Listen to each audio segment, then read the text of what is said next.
देखिए बेटो, आज का हमारा अगला टॉपिक फिर से हम लाए हैं परिवर्तन। तो परिवर्तन के अंदर फिर हम दो जो इंपॉर्टेंट परिवर्तन है उसको आज हम यहाँ पर समझेंगे। देखिए आप लोग, देखिए जैसे यहाँ पर हमको एथिल अल्कोहल से मेथिल अल्कोहल तैयार करना है। अब अगर आपने हमारा जो फर्स्ट वाला वीडियो देखा होगा तो आपने उसमें एक चीज ध्यान दी होगी कि हमने एसिटिक अम्ल अर्थात CH3COOH की क्रिया जब हमने अमोनिया से कराई थी तो हमारा CH3 ये आपस में जुड़कर CH3COO NH3 और एक H NH4 तैयार हुआ था। जब हमने इसको गर्म किया था तो हमारा क्या प्राप्त हुआ था हमको CH3CONH2। गर्म करने पर यहां से H2 और यहां से जो O है वो हमारा बाहर निकल गया था।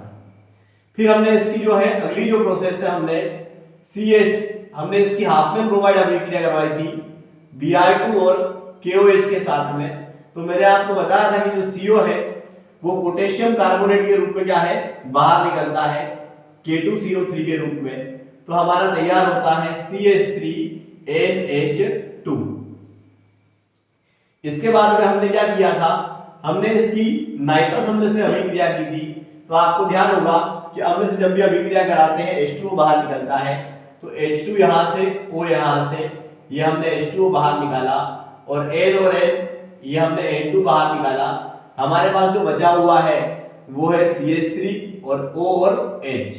ये हमारा मेथिल अल्कोहल जो है हमने इससे पहले भी जो हमारा जो परिवर्तन पढ़ा था किससे एसिटिक अम्ल से फार्मिक अम्ल वाले परिवर्तन में हमने इसको पहले भी समझा था। अब लेकिन हमको इसको इस बार यहां से तैयार नहीं करना है, हमको इस बार तैयार करना है इसको एथिल अल्कोहल से। तो अगर आप ध्यान दें कि CH3CH2OH ये जो हमारा है ये हमारा एथिल अल्कोहल है C2H5OH। अब आपने इसकी जो ऑक्सीकरण की आपने प्रोसेस पढ़ी होगी कि जब आप प्राथमिक अल्कोहल का ऑक्सीकरण कराते हैं, पहला ऑक्सीकरण जो है आपको अम्ल की उपस्थिति में करवाना है। तो अम्ल की उपस्थिति में यहां से H2O बाहर निकलता है, यहां से OH यहां से H।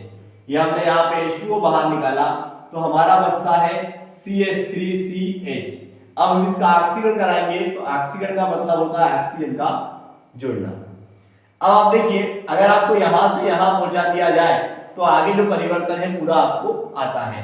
अब किसी भी एल्डिहाइड से अगर आपको अम्ल प्राप्त करना है तो आप क्या करा देंगे, केवल उसका आप ऑक्सीकरण करा दीजिए तो आपकी अगली जो अभिक्रिया है वो इस प्रकार से चलती रहेगी।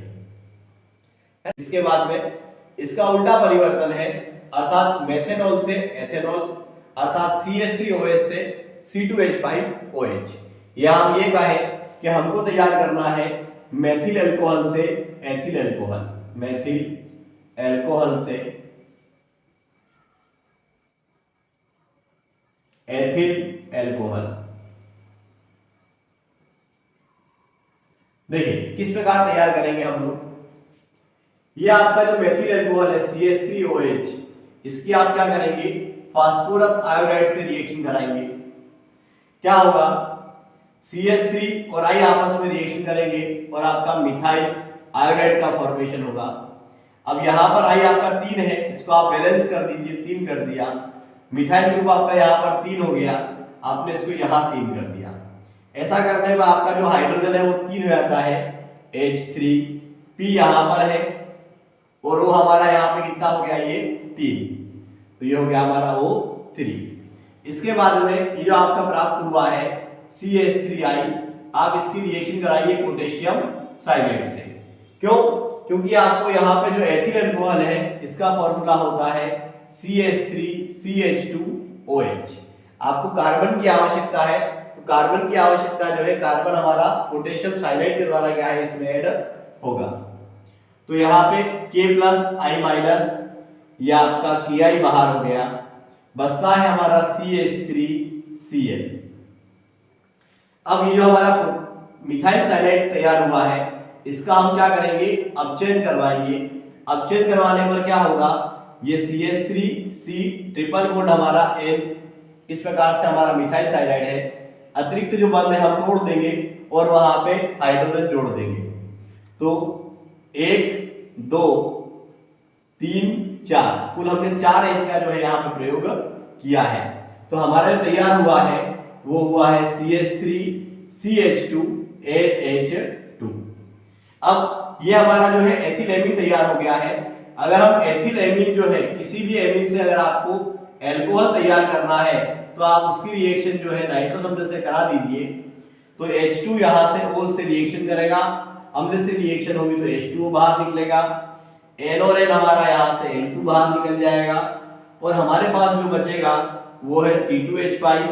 N और N N2 बाहर निकाल दिया, H2 और O बाहर निकाल दिया, एक O यहाँ बचा हुआ है, एक H, और हमारा बन गया ये एथिल एल्कोहल। तो ये हमारा क्या है, एक इंपॉर्टेंट परिवर्तन है।